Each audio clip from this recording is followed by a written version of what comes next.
তোমারও কি মনে হয় নারী শিল্পী এটাই জটিল? না, আমার অত মনে হয় না। তবে এখন তো আমার মতামত থেকে বেশি ইম্পর্টেন্ট অঙ্কুশে কি মনে হচ্ছে।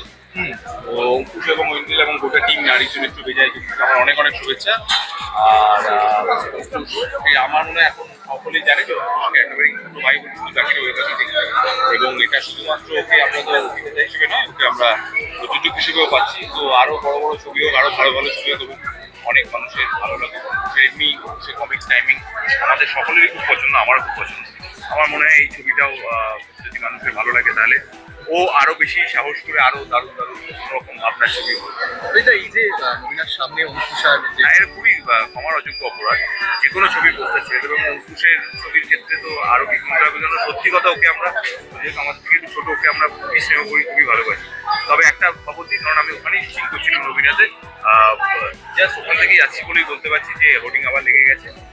এখন একদম ইনট্যাক্ট আছে, ছবিটা দেখেও ভালো লাগলো। বাট এটা কোনো ছবির ক্ষেত্রেই পোস্টার ছেঁড়া বা হোর্ডিং ছেঁড়া এটা কোনোভাবেই মানা যায় না।